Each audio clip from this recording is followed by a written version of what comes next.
بسم الله، اهلا وسهلا بحضراتكم وحلقه جديده وامسيه كرويه جديده. وحشتونا جدا جدا جدا والله العظيم. يعني غياب اجازه كده، خدنا اجازه اي نعم. الاجازه ما كانتش طويله، ولكن حبينا نرجع بكل ما هو جديد، بكل ما هو فاخر لحضرتك باذن الله. هي اجازه ولكن ما كانتش اجازه، كان فيها بعض اللقاءات الحصريه اللي حصلت مع بعض النجوم، سواء النادي الاهلي او سواء حكام او سواء ناشئين او سواء كل حاجه بيتجه ليها البرنامج الفتره اللي جايه. هنكون مع حضراتكم فيها وهنتكلم مع حضراتكم فيها، ولكن خلينا في المهم في البدايه. يعني البدايه ان النهارده الحلقه هتكون عن حاجه معينه، والحاجه ديت ما هياش اخبار. الاخبار كلها معروفه والاخبار كلها اتعرفت، الدنيا معروفه راحت فين وجايه منين. الاهلي في تونس، الزمالك في مصر. الاهلي لعب مع البنزرتي امبارح وفاز 5-0. النهارده او بالامس ايضا نادي الزمالك لعب قدام وادي دجله وخسر 1-0. النهارده الاهلي بينتقل من قبرصة الى تونس العاصمه، والزمالك بيستمر في السعي حول الصفقات الجديدة للموسم الجديد.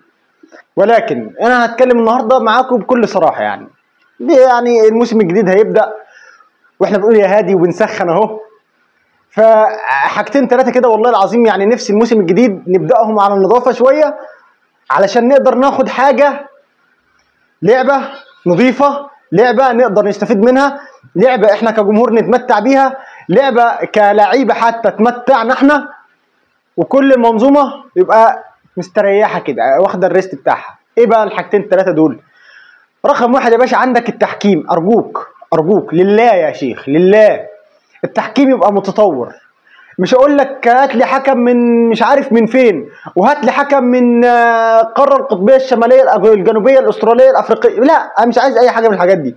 انا عاوز حكم ينزل الملعب وشه خلقته كده مفروده، والله العظيم خلقته مفروده، راجل ولا هو بيكشر، فهو تحس ان هو اللعيبه دي واكله ورث الحاج بتاعه، ولا حكم يعني فاتح بقه عمال على الفاضي. لا، حكم بيحكم بسيطه، حكم بيصفر، حكم بيدي قرارات، حكم بيدير المباراه، ليس الا.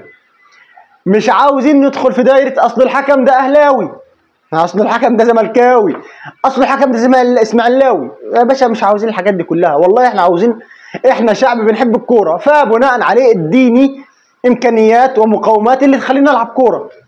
طيب ده رقم واحد. رقم اتنين، انا كلجنه حكام، انا بقى قلت لك انا عايز حكم كذا، ادي لك الجمله كده سايبه؟ لا، اقول لك تعمل ايه، اديك الحل. احنا ناس في الشارع واديك الحل، اشوف الناس بتقول ايه في الشارع واديك الحل بناء على كلام الناس في الشارع. رقم واحد، رئيس لجنه حكام ليس الا، لازم يكون هناك رئيس لجنة حكام. طب رقم اتنين، أنا كرئيس لجنة حكام أو كاتحاد كورة أو كلجنة حكام أجيب الحكام، تعالوا كده الأهلاوي والزملكاوي فيكوا، أنا مش عاوز أسمعها في المباريات. أنت بتحكم للأهلي، هتحسب الفاول لو ضربة جزاء والمباراة هتخلص على الأهلي، احسبها لو هي تستحق إن هي ضربة جزاء. كذلك الأمر على الزمالك، كذلك الامر على الاسماعيلي، المصري، الاتحاد، سموحه، الناس دي كلها. طيب ده رقم واحد. رقم اتنين، خلصنا حته التحكيم اهي. رقم اتنين، الملاعب. يعني الملاعب احنا لنا فتره هو ما بنلعبش، الملاعب كلها المفروض تكون عملت الصيانه بتاعتها، ارضيات كويسه، الدنيا حلوه، الاستادات على اعلى مستوى، جوده النجيله ذات نفسها تكون حلوه كويسه، اللعيبه تعرف تلعب عليها. فبناء عليه احنا عينينا ما توجعناش من اللي بنشوفه. والله العظيم النجيله دي لونها اخضر، صح كده؟ متفق معايا؟ متفق صح؟ انا والله ساعات بشوفها في الملعب اصفر، والله بشوفها اصفر ساعات كده، في اوقات كده بشوفها اصفر. لا، انا عاوز اشوفها اخضر، واشوفها الكوره تمشيها عليها كده تحس ان هي بسم الله الرحمن الرحيم صراط مستقيم عليها كده. يعني الكوره بتمشي زي السكينه في الحلاوه على النجيله. انا مش مطلوب مني اباص الكوره شمال تروح يمين، لا، انا عاوز الكوره تمشي في مكانها. ده يعني ده طلب وامنيتي وامنيه كل الناس اللي بتتفرج على الكوره في الدوري المصري. ما قلتلكش برضو انا عاوز جوده ليفل الوحش في الدوري الانجليزي، لا، انا عاوز حاجه تكون معقوله، تكون كويسه، تكون تديني الجوده اللي تخليني اشوف ماتشات كويسه. علشان لما فريقي انا كجمهور الفريق بتاعي ما يأديش كويس، ما يتحججش قدامي ان والله لا، المشكله في الملعب، المشكله في النجيله، لا انا عاوزه يبقى قدامه كل حاجه، يبقى متوفره له كل حاجه. ما اعتقدش فيه احسن من كده يعني. انا لما العب على ملعب كويس، انا كسمعه دوري مصري هتزيد، القيمه التسويقيه ليا هتزيد، جوده اللقاءات هتزيد، الشركات الراعيه للدوري المصري هتزيد، كل حاجه هتزيد. فبناء عليه انا اشوف كرة حلوه في الدوري، فبناء عليه الدوري بتاعي تصنيفه يبدا يعلى ما بين الدوريات الكبرى. حلوه دي، حلوه دي. خلصت لك المنظومه ديت. تعال بقى على المنظومه بتاعت اللعيبه.